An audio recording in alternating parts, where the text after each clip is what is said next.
2 ہفتے کی کوشش کے بعد ان دونوں نے کار چوروں کے پورے گروہ کا سراغ لگا کر گروہ کے سرغنہ اور اس کے 3 ساتھیوں کو گرفتار کر لیا۔ یہ گروہ کار چوری کے علاوہ ڈکیٹی کی بہت سی وارداتوں میں ملوث تھا۔ ان کے قبضے سے 7 کاریں، 3 موٹر سائیکلیں، 5 ٹی وی سیٹ، 7 VCR، لاکھوں روپے مالیت کے زیورات اور لاکھوں روپے کی نقد رقم بھی برآمد ہوئی تھی۔ انہوں نے پچھلے 1 سال کے دوران 40 گاڑیوں کی چوری کا اعتراف کیا تھا، جنہیں یا تو پرزوں کی صورت میں بیچا گیا تھا یا انہیں بلوچستان اور صوبہ سرحد کے علاقوں میں لے جا کر فروخت کر دیا گیا تھا۔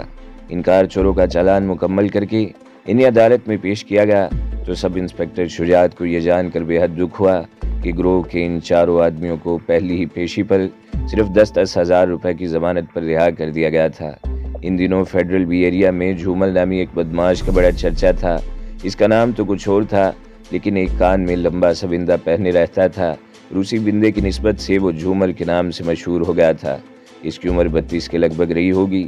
لمبے قد کا دبلا پتلا سا آدمی تھا۔ وہ ہر وقت کمانڈو جیکٹ پہنے رہتا، آٹومیٹک رائفل اس کے ہاتھ میں ہوتی، کمر اور گلے میں کراس کی صورت میں لگے ہوئے بیلٹ گولیوں سے بھرے رہتے۔ اس کا گروہ صرف 4 آدمیوں پر مشتمل تھا۔ اس کے پاس سرخ رنگ کی شراٹ تھی۔ وہ ان علاقوں کے دکانداروں سے زبردستی بھتہ وصول کرتا تھا۔ اس کے 4 ساتھی بھی آٹومیٹک رائفلوں سے مسلح رہتے تھے۔ جو آدمی بھتہ دینے سے انکار کرتا، اسے مار مار کر ادموا کر کے سڑک پر پھینک دیا جاتا۔ اس کا طریقہ واردات یہ تھا کہ وہ کسی بھی بازار کے چوراہے پر کھڑا ہو جاتا اور اعلان کر دیا جاتا کہ جھومر بدماش علاقے میں پہنچ چکا ہے، تمام دکاندار اس کے آدمیوں کو بھتہ ادا کریں۔ علاقے کے لوگوں نے متعدد بار پولیس کو جھومر کی سرگرمیوں کے بارے میں اطلاع دی تھی، مگر پولیس نے آج تک اس کے خلاف کوئی کارروائی نہیں کی تھی۔ البتہ کئی بار ایسا ہوا تھا کہ پولیس کی کوئی موبائل یا کوئی پارٹی گشت پر ہوتی تو اس علاقے میں جھومر کی آمد کا سن کر پولیس والے وہاں سے نکل جاتے۔ اکثر لوگوں کا خیال تھا کہ جھومر کو پولیس کی سرپرستی حاصل ہے اور وہ اپنی لوٹ مار میں سے پولیس کو باقاعدہ بھتہ ادا کرتا ہے۔ یہی وجہ تھی کہ پولیس نے اس کے خلاف کبھی کوئی کارروائی نہیں کی تھی۔ علاقے کے لوگوں کو اس دہشت گرد کے رحم و کرم پر چھوڑ دیا گیا، لیکن پھر اچانک ایک اور گروہ پیدا ہو گیا اور اب بھتے کی وصولی کے سلسلے میں دونوں گروہوں میں تصادم ہونے لگا۔ 3 ماہ کے عرصے میں ان دونوں دہشت گردوں کے گروہوں کے مسلح تصادم میں کئی بے گناہ مارے جا چکے تھے، لیکن پولیس کے کانوں پر جون تک نہیں رینگی تھی۔ اور پھر جھومل نے مزید ہاتھ پیر پھیلانا شروع کر دیے۔ اب وہ فیڈرل بی ایریا سے نکل کر گلشن کے علاقے میں بھی وارداتیں کرنے لگا تھا۔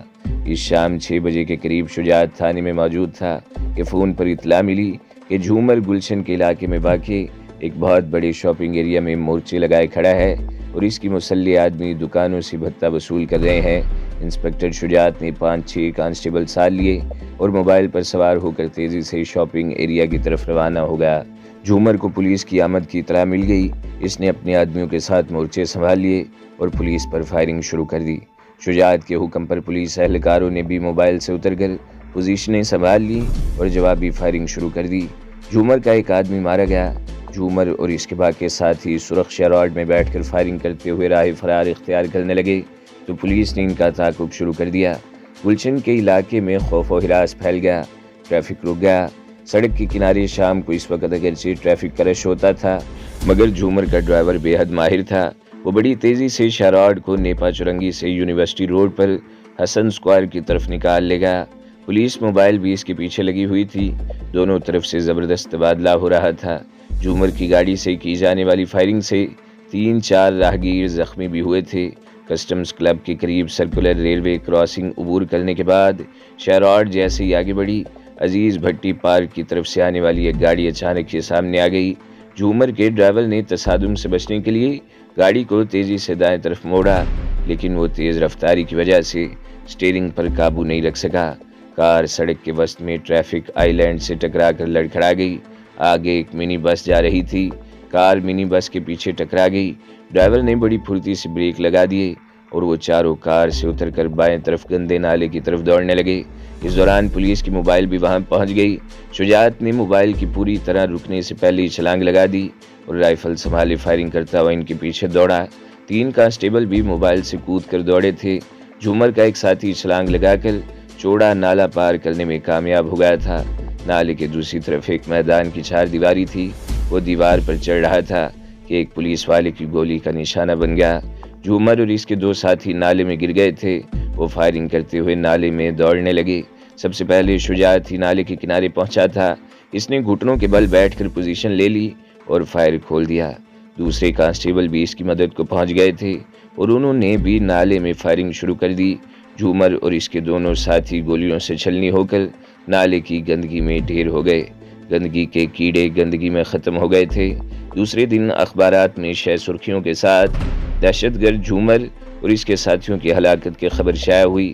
اخباروں نے سب انسپکٹر شجاعت کی تصویریں بھی شائع کی تھیں۔ اخبارات اور عوامی حلقوں نے سب انسپکٹر شجاعت کی تعریف کی تھی، جس نے جرت کا مظاہرہ کرتے ہوئے جھومر جیسے دہشت گرد سے نجات دلا دی تھی۔ لیکن دوسری طرف شجاعت باز اعلیٰ افسروں کے زیر عتاب آ گیا تھا۔ سب سے پہلے تو تھانے کا انچارج انسپکٹر رفت ہی اس پر چڑھ دوڑا تھا۔ تم نے کس کے حکم پر جھومر کے خلاف کارروائی کی تھی؟ انسپکٹر رفت نے اسے گھورا۔ آپ کا مطلب ہے کہ جرائم پیشہ ناصر کے خلاف کارروائی کے لیے کسی کی اجازت کی ضرورت ہے؟ شجاعت نے کہا۔ میں جھومر کی بات کر رہا ہوں، انسپکٹر دھاڑا۔ جھومر اور اس کے ساتھی دہشت گرد تھے۔ وہ علاقے میں واردات کر رہا تھا۔ ہم اطلاع پا کر موقع پر پہنچ گئے اور مقابلے کے بعد اسے ختم کر دیا۔ میں اپنے علاقے کو پرسکون رکھنا چاہتا ہوں مسٹر سب انسپکٹر۔ انسپکٹر نے اسے گھورا۔ آپ کی یہ منطق میری سمجھ میں نہیں آئی سر، شجاعت نے کہا۔ علاقے کو پرسکون رکھنے کے لیے دہشت گردوں کو کھلی چھٹی دی جائے اور ان کے خلاف کوئی کارروائی نہ کی جائے، آپ یہی کہنا چاہتے ہیں نا؟ اگر تم یہ جانتے کہ جھومر کے پیچھے کون لوگ ہیں تو شاید تم اس طرف جانے کی ہمت بھی نہ کرتے۔ اس کی ہلاکت سے جو طوفان اٹھ کھڑا ہوگا تم اس کا تصور بھی نہیں کر سکتے، انسپکٹر نے کہا۔ جھومر جیسے دہشت گرد کی پشت پناہی اگر اس ملک کی اعلیٰ ترین شخصیت بھی کر رہی ہو تو میں اسے بھی نہیں بخشوں گا، شجاعت نے کہا۔ یہ وردی مجھے شہریوں کی جان و مال اور عزت و آبرو کی حفاظت کے لیے پہنائی گئی ہے، اور جب تک یہ وردی میرے جسم پر موجود ہے میں اپنے فرائض انجام دیتا رہوں گا۔ مجھے معلوم ہے تم ایس پی کی شے پر ناچ رہے ہو۔ وہ کل کا لونڈا ہم سے زیادہ تجربے کار نہیں۔ 20 سال ہو گئے ہیں مجھے پولیس کے محکمے میں۔ میں سمجھتا ہوں کہ اس کے خلاف کس وقت کیا کارروائی کرنی چاہیے۔ نمبر بنانے اور اخباروں میں تصویریں چھپوانے کے لیے تم جو کچھ کر رہے ہو وہ تمہارے لیے خطرناک ثابت ہوگا۔ جھومر کی ہلاکت کا جو نتیجہ نکلنے والا ہے اس سے بھی تم جلد ہی واقف ہو جاؤ گے۔ محض تمہاری وجہ سے اوپر سے مجھ پر جو دباؤ پڑ رہا ہے اس کا تم اندازہ نہیں لگا سکتے۔ فیڈرل بی ایریا کی پولیس والے بے وقوف نہیں تھے، وہ بھی جھومر کے بارے میں سب کچھ جانتے تھے، اس لیے انہوں نے اس کے خلاف کبھی کوئی کارروائی نہیں کی تھی۔ اس کا مطلب یہ ہے کہ عام لوگ جو کچھ کہہ رہے ہیں اسے سچ سمجھ لیا جائے، سب انسپکٹر شجاعت علی نے کہا۔ کیا کہہ رہے ہیں لوگ؟ انسپکٹر نے کھا جانے والی نظروں سے اس کی طرف دیکھا۔ یہی کہ تمام جرائم اور دہشت گردی پولیس کی نگرانی میں ہو رہی ہے، شجاعت علی بولا۔ لوگ جو کچھ کہتے ہیں کہنے دو، لیکن انسپکٹر نے کہتے ہوئے اس کے چہرے پر نظر جما دی۔ آئندہ میرے حکم کے بغیر تم کوئی کارروائی نہیں کرو گے۔ میں کوئی جرم ہوتے دیکھ کر آنکھیں بند نہیں کر سکتا، شجاعت علی نے جواب دیا۔ میں تمہارے خلاف اوپر رپورٹ لکھ کر بھیج دوں گا اور پھر تمہارا ایس پی بھی تمہاری کوئی مدد نہیں کر سکے گا، انسپکٹر رفت نے گھورا۔ مجھے معلوم ہے یہاں ایک دو نہیں کئی پولیس افسران ایسے ہیں جو میرے خلاف کارروائی کے لیے ہر وقت کسی موقع کی طاق میں ہیں، لیکن یہ بات آپ کے علم میں ہونی چاہیے کہ اس محکمے میں میرے بھی کچھ حمایتی ہیں جو دہشت گرد اور جرائم پیشہ عناصر کا قلعہ کھما کر کے اس شہر کو امن کا گہوارہ بنانا چاہتے ہیں، تاریکی میں ڈوبتے ہوئے اس شہر کو بچانا چاہتے ہیں، شجاعت علی نے جواب دیا۔ مجھے جب تک ان مخلص اور ذمہ دار افسران کی حمایت حاصل ہے میں جرائم پیشہ عناصر کے خلاف کارروائی جاری رکھوں گا۔ آپ کے پاس مجھ سے زیادہ اختیارات ہیں، آپ اس تھانے کے انچارج اور میرے افسر ہیں، اگر آپ چاہیں تو تحریری طور پر مجھے اپنے فرائض کی انجام دہی سے روک دیں۔ شجاعت انسپکٹر کے کمرے سے نکل کر اپنے کمرے میں آ گیا۔ وہ دیر تک انسپکٹر رفت کی باتوں پر غور کرتا رہا۔ وہ اچھی طرح جانتا تھا کہ پولیس کے محکمے میں کالی بھیڑوں کی کمی نہیں ہے۔ لوگ ٹھیک ہی کہتے ہیں، پولیس عوام کی جان و مال کی حفاظت کی بجائے دہشت گردوں اور جرائم پیشہ عناصر کی سرپرستی کر رہی ہے۔ شہر کے مختلف علاقوں میں روزانہ درجنوں بے گناہ افراد دہشت گردوں کے ہاتھوں ہلاک ہو رہے ہیں۔ کاریں اور ٹیکسیاں گن پوائنٹ پر چھینی جا رہی تھیں۔ چھینی جانے والی یہی کاریں اور ٹیکسیاں ڈکیٹوں اور دہشت گردی کی وارداتوں میں استعمال ہو رہی تھیں، لیکن کبھی کوئی ڈاکو یا دہشت گرد نہیں پکڑا گیا۔ اگر کوئی ذمہ دار پولیس اہلکار کسی مجرم کو پکڑ بھی لیتا تو چند ہی گھنٹوں بعد اسے چھوڑ دیا جاتا۔ عوام کا اعتبار پولیس پر سے اٹھ گیا تھا۔ جہاں پیسے ہی کو دین دھرم بنا لیا جائے وہاں فرائض کو پس پشت ڈال دیا جاتا ہے۔ وہ اس بات سے بھی واقف تھا کہ یہاں تھانوں کا نیلام ہوتا ہے۔ کسی مخصوص اور پسندیدہ تھانے میں تبادلہ کروانے کے لیے پولیس افسران لاکھوں روپے کی رشوت دیتے ہیں، اور رشوت میں دیے گئے یہ لاکھوں روپے وہ چند مہینوں بلکہ چند ہفتوں میں کما لیتے ہیں۔ جہاں صورتحال ایسی ہو وہاں ذمہ داری کا احساس مٹ جاتا ہے، ضمیر مر جاتا ہے۔ یہ اس کے 3 دن بعد کی بات ہے۔ شجاعت رات 1 بجے گشت پر تھا کہ نیپا چرنگی کے قریب ایک کار اور ایک پیلی ٹیکسی کو کھڑے دیکھ کر اس نے موبائل رکھوا لی۔ کار کی چھت کے کیریئر پر سامان لدا ہوا تھا۔ وہ لوگ شاید ایئرپورٹ سے آئے تھے۔ 2 آدمی ہاتھوں میں ریوالور لیے کار والوں کو باہر نکلنے کے لیے کہہ رہے تھے۔ کیا بات ہے، کون ہو تم لوگ؟ شجاعت نے موبائل میں بیٹھے بیٹھے پوچھا، جبکہ موبائل کی پچھلی طرف سے ایک مسلح کانسٹیبل اتر کر نیچے آ گیا۔ سرکار میں سے ایک ادھیڑ عمر آدمی اتر کر نیچے آ گیا۔ ہم لوگ سعودی عرب سے آئے ہیں، یہ ہمارے پاسپورٹ ہیں۔ یہ لوگ شارع فیصل سے ہمارے پیچھے لگے ہوئے تھے۔ یہاں انہوں نے ہمیں روک لیا اور اپنے آپ کو پولیس افسر ظاہر کر کے ہم سے 10,000 روپے طلب کر رہے ہیں۔ انکار کی صورت میں ہمیں تھانے لے جا کر بند کرنے کی دھمکی دے رہے ہیں۔ شجاعت موبائل سے اتر آیا۔ وہ دونوں آدمی ایک طرف بھاگ اٹھے۔ پولیس والے ان کے پیچھے دوڑے۔ تھوڑی دیر فائرنگ کا تبادلہ ہوا اور پھر وہ دونوں پکڑے گئے۔ باز پرس کرنے پر انکشاف ہوا کہ ان دونوں کا تعلق پولیس سے تھا اور وہ مختلف تھانوں سے تعلق رکھتے تھے۔ ان میں ایک ASI تھا اور دوسرا کانسٹیبل۔ وہ لوگ عرصے سے اس قسم کی وارداتیں کر کے لوگوں کو لوٹ رہے تھے۔ تم لوگوں کو شرم آنی چاہیے، شجاعت نے ASI کو گھورتے ہوئے کہا۔ تمہیں تو عوام کی جان و مال کی حفاظت کے لیے رکھا گیا تھا، لٹیرے کیوں بن گئے ہو؟ لٹیرا تو ہمیں اس محکمے نے بنایا ہے، ASI نے جواب دیا۔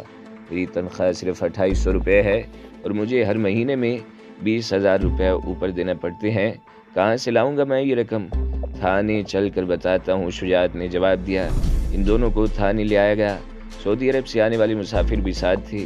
ان کی طرف سے FIR درج کرانے کے بعد انہیں تو جانے کی اجازت دے دی گئی اور ان دونوں پولیس والوں کو حوالات میں بند کر دیا گیا۔ انسپیکٹر رفت بھی علاقے کی گشت پر گیا ہوا تھا۔ وہ تقریباً 1 گھنٹے بعد واپس آیا تو شجاعت نے ان دونوں رہزن پولیس والوں کو اس کے سامنے پیش کر دیا۔ ٹھیک ہے، تم FIR کاٹ چکے ہو تو میں کیا کر سکتا ہوں؟ انسپیکٹر نے جواب دیا اور کچھ ہی دیر بعد دوبارہ گشت پر نکل گیا۔ شجاعت سمجھ گیا کہ یہ کیس اب اسی کو ہینڈل کرنا ہے۔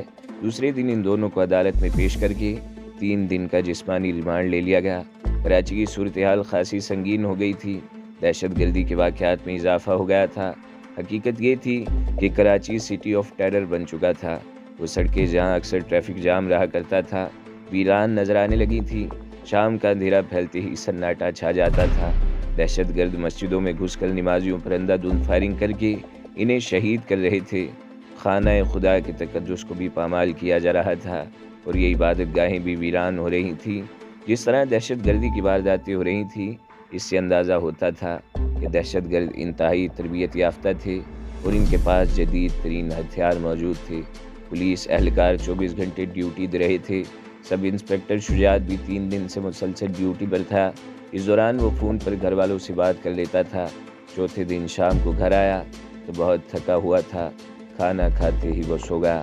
آدھی رات کے قریب چیخوں کی آواز سن کر اس کی آنکھ کھل گئی۔ کسی لڑکی کے چیخنے کی آواز تھی۔ شجاعت علی بستر سے نکلا اور ریوالور سنبھال کر باہر کی طرف دوڑ پڑا۔ چیخوں کی آواز اس کے سامنے والے مکان سے آ رہی تھی۔ پرنس جمشید چند لمحے حیرت سے شبینہ کی طرف دیکھتا رہا، پھر ایک جھٹکے سے اٹھ کر بیٹھ گیا۔ تم یہاں کیسے آئی ہو؟ میرا مطلب ہے تمہیں یہاں کا پتہ کس نے بتایا؟ وہ عجیب سی نظروں سے شبینہ کی طرف دیکھ رہا تھا، جیسے اسے اپنی آنکھوں پر یقین نہ آ رہا ہو۔ تم اپنے آپ کو اتنا پراسرار کیوں سمجھتے ہو پرنس جمشید؟ شبینہ نے ہونٹوں پر معنی خیز مسکراہٹ لاتے ہوئے کہا۔ نوری خالق کو تمہارے ایک ایک ٹھکانے کا علم ہے۔ وہ یہ بھی جانتا ہے کہ گزشتہ رات تمہارے ساتھ کیا واقعہ پیش آیا تھا۔ پولیس کو وہ 2 لاشیں تو بعد میں ملی تھیں، مگر نوری کو پہلے پتہ چل گیا تھا۔ او پرنس کے منہ سے بے اختیار گہرا سانس نکل گیا۔ تو تم ابھی تک نوری کے لیے کام کر رہی ہو، حالانکہ تم نے وعدہ کیا تھا کہ فرشتہ بننے کی کوشش مت کرو جمشید۔ شبینہ نے اس کی بات کاٹ دی۔ تم بھی یہی دھندا کر رہے ہو اور اچھی طرح جانتے ہو کہ جس کو ایک مرتبہ یہ چسکا لگ جائے وہ اپنے آپ کو اس سے الگ نہیں رکھ سکتا۔ اس میں شبہ نہیں کہ اس دھندے میں قدم قدم پر خطرات موجود ہیں، لیکن اس میں دولت کتنی ہے اس کا بھی تمہیں اندازہ ہے۔ اور ویسے بھی آج کل کون سا کام ایسا ہے جس میں خطرات نہیں ہے؟ ایسی صورت میں تو وہی کام کرنا چاہیے نا جس میں فائدہ زیادہ ہو۔ میں اس بحث میں نہیں پڑنا چاہتا۔ جمشید نے اس کے خاموش ہونے پر کہا، یہ بتاؤ تم یہاں کیوں آئے ہو اور نوری خالد کو رات والے واقعے کا علم کیسے ہوا؟ اس میں شک نہیں کہ تم بہت چالاک اور دور اندیش آدمی ہو۔ شبینہ نے مسکراتے ہوئے جواب دیا، چالاکی اور دور اندیشی اس کاروبار کا تقاضا ہے۔ تم نے آج تک جو کچھ بھی کیا ہے پولیس اس کا سراغ نہیں لگا سکی۔ کاسینو میں 2 آدمیوں کی لاشیں بھی پولیس کے لیے معمہ بنی ہوئی ہیں اور شاید پولیس ان کے قتل کا سراغ آسانی سے نہ لگا سکے، لیکن نوری کو دن کی روشنی طلوع ہونے سے پہلے ہی پتہ چل گیا تھا کہ وہ دونوں دبئی والے دادا کے آدمی ہیں اور انہیں موت کے گھاٹ تم نے اتارا تھا۔ کیا؟ جمشید اچھل پڑا۔ اسے شبینہ کی ان معلومات پر شدید حیرت ہو رہی تھی۔ کیا نوری نے کوئی خواب دیکھا تھا؟ خواب نہیں، یہ ایک ایسی حقیقت ہے جسے تم جھٹلا نہیں سکتے۔ تمہاری یہ زخمی ٹانگ بھی یہ ثبوت فراہم کر رہی ہے کہ ان دونوں کو موت کے گھاٹ اتارنے والے تم ہو، شبینہ نے کہا۔ سمجھ گیا، جمشید نے گہرا سانس لیتے ہوئے جواب دیا۔ کیا سمجھ گئے؟ شبینہ نے اسے گھورا۔ یہی کہ میرے ساتھ دھوکہ دبئی کے دادا نے نہیں، نوری نے کیا تھا۔ جمشید نے اس کے چہرے پر نظر جماتے ہوئے کہا، وہ دادا کے آدمی نہیں، نوری کے آدمی تھے۔ نوری خالد ایسا گھٹیا حرکت نہیں کر سکتا۔ شبینہ نے کہا، وہ دادا ہی کے آدمی تھے اور تمہارے ساتھ یہ دھوکہ دادا نے نہیں، انہوں نے کیا تھا۔ ان کے دلوں میں کھوٹ آ گیا تھا۔ دادا سے تمہارا 200 کلو ہیروئن والا معاملہ طے ہوا تھا جس کے بدلے وہ تمہیں سونا فراہم کرتا، لیکن دادا کے ان کارندوں کی نیت بدل گئی تھی۔ وہ تمہیں قتل کر کے ہیروئن اور سونے پر قبضہ کر لینا چاہتے تھے۔ مجھے ان کے اس گھناؤنے منصوبے کی اطلاع مل گئی تھی، اس لیے میں بھی ان کے استقبال کے لیے پوری طرح تیار تھا۔ میں فیئر ڈیل کا قائل ہوں۔ انہوں نے مجھ سے دھوکہ کرنا چاہا اور میں نے انہیں موت کے گھاٹ اتار دیا۔ یہ میرا اور دادا کا معاملہ ہے، لیکن سوال یہ پیدا ہوتا ہے کہ نوری خالد بیچ میں کہاں سے ٹپک پڑا؟ اسے یہ سب کچھ کیسے معلوم ہوا؟ وہ دونوں تمہارا پیچھا کرتے ہوئے وہاں تک آئے تھے اور تم نے اس ویران عمارت میں انہیں گھیر کر مار ڈالا، شبینہ نے کہا۔ لیکن شاید تمہیں یہ علم نہیں کہ ان کے باقی دونوں ساتھی بھی تمہاری اور اپنے ساتھیوں کی تلاش میں اس ویران عمارت تک پہنچ گئے تھے۔ وہاں اپنے ساتھیوں کی لاشیں دیکھ کر انہیں صورتحال کا اندازہ لگانے میں دشواری پیش نہیں آئی۔ وہ دونوں ماضی میں نوری خالد کے لیے بھی کام کرتے رہے ہیں۔ واپس جانے کے بجائے وہ دونوں نوری خالد کے پاس پہنچ گئے اور اس سلسلے میں اس سے مدد کی درخواست کی۔ کیسی مدد؟ جمشید نے سوالیہ نگاہوں سے اس کی طرف دیکھا۔ وہ جانتے ہیں کہ جب دادا کو اس صورتحال کا علم ہوگا تو انہیں زندہ نہیں چھوڑے گا۔ وہ چاہتے ہیں کہ نوری تمہاری تلاش میں ان کی مدد کرے، بلکہ تمہیں ان کے حوالے کر دیا جائے۔ ہو سکتا ہے کہ ان کے ذہن میں یہ منصوبہ ہو کہ تمہیں قتل کر دیا جائے اور واپس جا کر دادا کو کوئی من گھڑت قصہ سنا دیں۔ وہ جمشید کے منہ سے بے اختیار نکلا، تو تم اس لیے یہاں آئی ہو کہ کوئی نتیجہ اخذ کرنے کے لیے جلد بازی کی ضرورت نہیں۔ نوری خالد بھی کاروبار میں دیانت اور رسول پرستی کا قائل ہے۔ ان دونوں نے اگرچہ یہ ثابت کرنے کی کوشش کی تھی کہ تم نے ان کے ساتھ دھوکہ کیا ہے اور ان کا مال چھین کر لے گئے ہو، مگر نوری تمہارے بارے میں اچھی طرح جانتا ہے۔ اس نے ان دونوں سے سچ اگلوا لیا اور سچ جاننے کے بعد اس نے ان دونوں کو اپنے آدمیوں کی نگرانی میں دے دیا اور ٹیلی فون پر دبئی میں دادا کو صورتحال سے آگاہ کر دیا۔ دادا کے آدمی 1-2 دن میں انہیں لینے کے لیے آ رہے ہیں، اور وہ لوگ جو سونا لے کر آئے تھے۔ جمشید نے سوالیہ نگاہوں سے اس کی طرف دیکھا۔ وہ لوگ سونا نہیں لائے تھے، شبینہ نے جواب دیا۔ وہ تو تمہیں قتل کر دینے کا منصوبہ بنا کر آئے تھے۔ دادا سے انہوں نے سونا وصول کر لیا تھا، لیکن اسے دبئی ہی میں کہیں چھپائے تھے۔ ان کی نیت تو کچھ اور تھی۔ ساحل سے کچھ دور لنگر انداز وہ کشتی بھی ساحلی پولیس کو مل گئی ہے اور تمہارے ساتھی کی لاش بھی۔ تم یہاں کس لیے آئی ہو؟ جمشید نے اسے گھورا۔ نوری کا پیغام لے کر، شبینہ نے مسکراتے ہوئے کہا۔ وہ تم سے ملنا چاہتا ہے؟ کیوں؟ جمشید نے پوچھا۔ ظاہر ہے کوئی کاروباری معاملہ طے کرنا چاہتا ہوگا، شبینہ مسکرائی۔ یہ پیشکش وہ مجھے پہلے بھی کر چکا ہے اور میں نے اس وقت بھی انکار کر دیا تھا۔ تم جانتی ہو اور وہ بھی اچھی طرح جانتا ہے کہ میں اکیلا کام کرنے کا عادی ہوں۔ تو دوستو، اگلی قسط سننے کے لیے ہمارے چینل کو ضرور سبسکرائب کریں، ویڈیو کو لائک کریں اور بیل کے آئیکن پر بھی کلک کر دیں تاکہ ہر جو آنے والی ویڈیوز ہیں وہ آپ کو سب سے پہلے ملتی رہیں۔